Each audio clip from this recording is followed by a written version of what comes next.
Hello, welcome to Chunky Chick Handmade. My name is Brittany, and this is attempt number 4 at making this video, so I do apologize if I sound slightly annoyed. But yesterday was my birthday, February 22nd. I'm 31 years old, and I decided to make a weekend out of this. So, I didn't go to the coast. I would have loved to, but that didn't happen.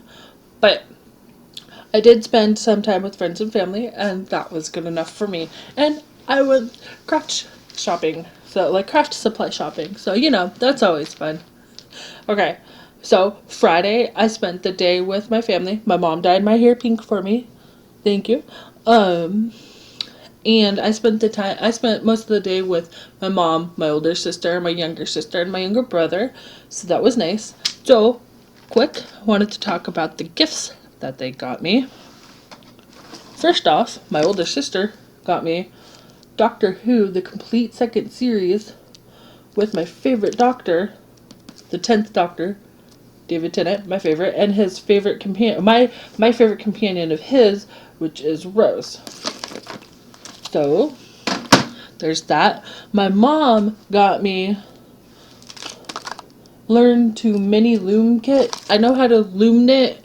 I have some looms. I don't usually use them, but it has a booklet with it that has 4 different projects. These fingerless gloves, the headband, baby socks, and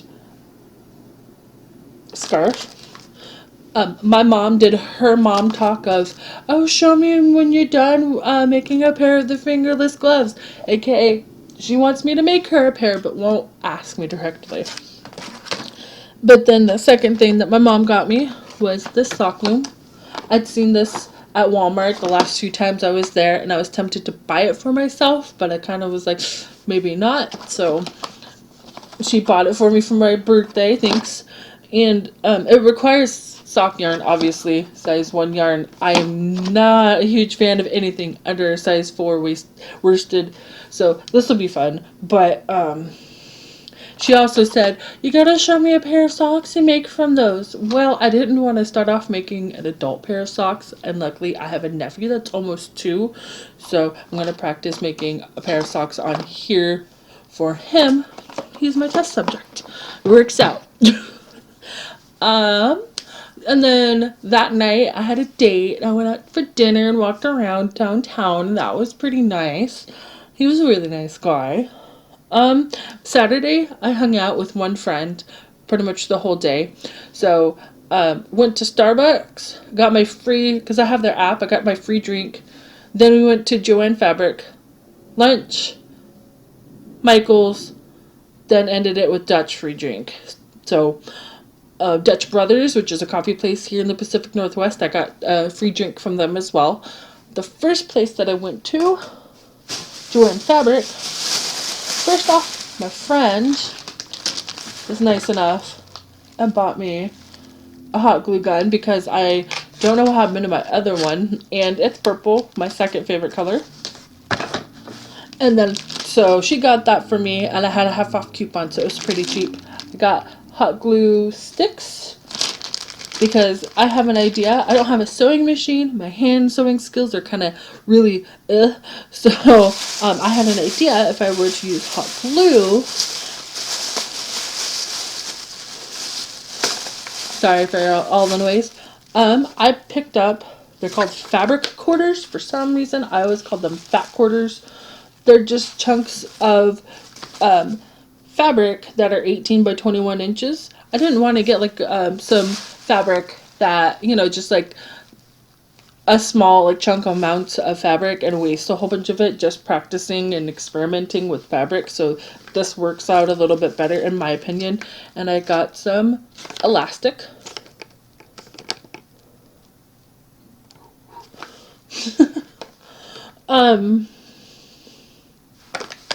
So my idea with this is I want to make scrunchies, which is kind of funny because I don't have the hair for it, but I have friends and family and coworkers who like it when I experiment because it works out. I experiment, try something new, and see if it works out, and they get something free from it. It's a win-win. And okay, and then after that we went to Michaels. First thing I got was, I'm not saying in order what I picked up, but something I got was this stiffened felt or stiff felt. So I have an idea of wanting to try to learn how to sew beads onto fabric, and it was cheap, so I figured this is something I could try. Next is some cotton yarn that I bought. There's a crochet pattern that I found that is a really cute hat in my opinion, and it requires cotton yarn. I used worsted yarn, so I went ahead and picked up some cotton, well, regular worsted versus cotton worsted yarn. So I got that, and it's the Loops and Threads brand, and it was 40% off. And then I went ahead and I picked up a skein of sock yarn. So I got it in blue because I didn't want to make like full adult socks, and luckily I have a nephew that's 2 or gonna be 2 soon, and so I can practice with this to make him socks, and Mom said it's okay. I don't know why she wouldn't say it's okay. I'm just being silly. But anyways, I bought that. And then I bought, where'd it go? 2 skeins of impeccable yarn, size 4, and 2 of these containers full of wood beads because, and I'm going to attempt to put it up on screen here, there is a crochet beaded vest I saw on a TV show or a Netflix show. I'm not going to say the name of it, but if you know, you know. I saw that on the show, and I'm like, I want to duplicate that. So I picked up some materials, realizing later that the materials were too big. And I'll explain in a moment. But this is my attempt, and I only got to 1 sleeve.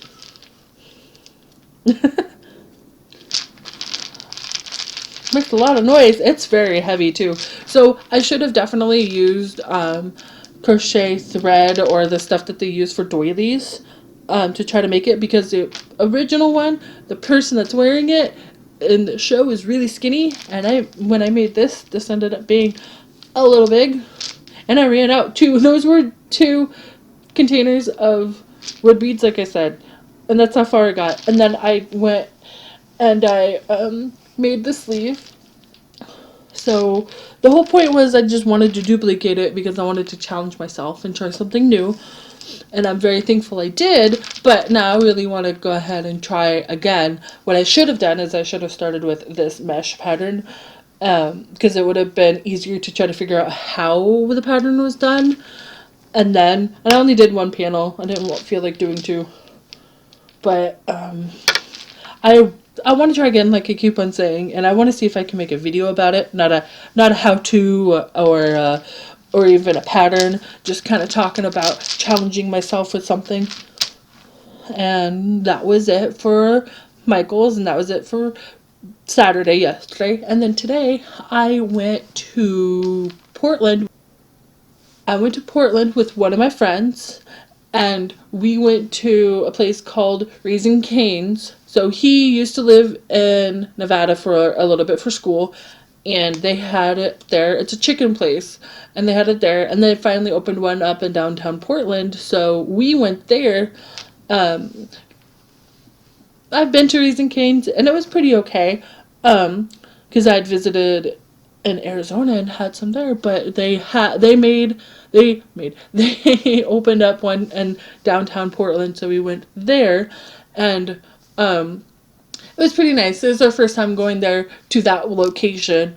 Then we had lunch, and it was pretty good. And then we went down to a yarn shop that I had been wanting to go to called Unraveled. That yarn shop used to be one yarn shop. That yarn shop closed and moved to another state. That spot had stayed vacant for a year, and then another yarn shop, this one, had opened. And I've been meaning to go there, but I just never had the chance to. So I finally went, and I picked myself up some yarn.